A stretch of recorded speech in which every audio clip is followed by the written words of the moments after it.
Olhamos agora para a questão do teletrabalho, com o jurista Eduardo Marques, é nosso convidado na CNN Portugal, numa altura em que temos mais dados concretos sobre como é que vai funcionar este novo regime. Sabemos, Eduardo, que o Estado vai obrigar as empresas a suportar as despesas acrescidas com o trabalho à distância, a energia, a internet ou os equipamentos. Como é que isto vai funcionar? Traços gerais.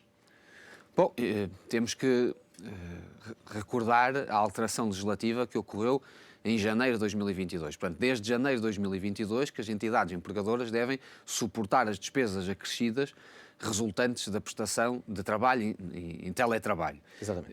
A discussão que tem havido nos últimos dias resulta de uma alteração legislativa que foi aprovada no Parlamento relativamente à fixação de um montante. Ora, desde janeiro de 2022 até agora, houve imensas dificuldades na contabilização do montante que as entidades empregadoras deveriam suportar, designadamente o seu cálculo, porque há um conjunto de fatores que influenciam diretamente nesse cálculo, a dimensão do agregado familiar, as alterações do próprio agregado familiar que podem ocorrer, a capacidade dos equipamentos de que estamos a falar, e isso tem suscitado enormes dificuldades na fixação desse montante. Ora, esta alteração que pretendia resolver esse problema vem no sentido de identificar, fixar um valor objetivo, um valor fixo no pagamento destas despesas. Só que, em bom rigor, pretendeu-se resolver e não se resolveu coisa nenhuma. Porquê? Porque até a autoridade tributária veio já esclarecer esse ponto, é que todas as despesas que não forem documentalmente comprovadas pagarão IRS nos termos do artigo 2º do Código do IRS. Ora, isto significa que aquilo que se pretendia resolver fica sem resolução, é letra morta, porque vamos ter na mesma que documentar estas despesas com as dificuldades que já existiam. E, portanto, é incompreensível que um ano depois não encontremos uma solução que pacifique e que resolva rapidamente este problema, que tem criado enormes entropias no funcionamento do regime de teletrabalho. Nós não podemos, por um lado, defender a transição digital e depois criar este tipo de regras burocráticas que dificultam a implementação do regime. Quando, aliás, temos soluções já em vigor, por exemplo, no subsídio de alimentação, em que há a identificação de um valor máximo que está isento, sem necessidade de documentação dessa despesa. Ora, quando uma entidade empregadora suporta o subsídio de alimentação até ao valor máximo permitido da isenção, a autoridade tributária não exige que se documente ou que os trabalhadores façam prova de que aquele montante foi destinado a despesas de alimentação. E, portanto, rapidamente é fácil de resolver este problema, que é adotar o mesmo racional para o teletrabalho. Portanto, mas é necessário, na sua leitura, haver realmente esse valor definido de isenção, porque, enfim, pergunto também se na sua análise isto pode fazer algum sentido, sendo um subsídio, se não for tributado, há aqui também uma plataforma, entre aspas, para que as empresas desviem valores do salário, transformando depois num subsídio que não seria tributado e, portanto, podia originar aqui, digamos, a fragmentação do salário de forma a baixar a carga fiscal. Dessa forma, com esta medida do IRS, acaba por se evitar um cenário desses. Sim, eu percebo a preocupação, da mesma forma que existe essa preocupação quanto às quantias do subsídio de alimentação. E é exatamente esse o motivo que justifica que haja um limite máximo. E eu devo recordar que o próprio artigo 168, que foi alterado, que foi introduzido em janeiro, foi alvo de alteração em janeiro, prevê especificamente que estas quantias são custo para o empregador e que não são rendimento para o trabalhador. Ora, a única forma de acautelar que isto funcione de uma forma fácil e ágil é definir um limite máximo de isenção, que é aquilo que ocorre com o subsídio de alimentação.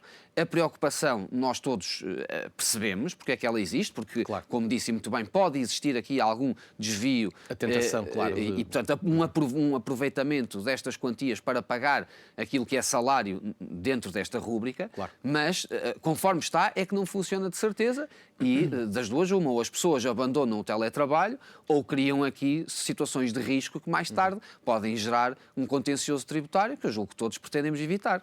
Eduardo Marques, o que percebemos é que, efetivamente, os trabalhadores têm direito a essa compensação, enfim, pelo acréscimo de despesas, seja pela internet, como falávamos há pouco, a energia, os equipamentos. Também percebo, efetivamente, pela leitura que faz, que na prática está a ser muito difícil fazer o cálculo, portanto, no meio disto tudo estão os trabalhadores que ficam, enfim, se calhar prejudicados porque não conseguem receber aquilo provavelmente a que tem direito ou tem alguma dificuldade em realmente aproveitar, entre aspas, ou beneficiar destas novas regras do teletrabalho? Sim, sem dúvida. Ficam desde logo os trabalhadores, que num cenário de teletrabalho têm muitas dificuldades em comprovar essas despesas.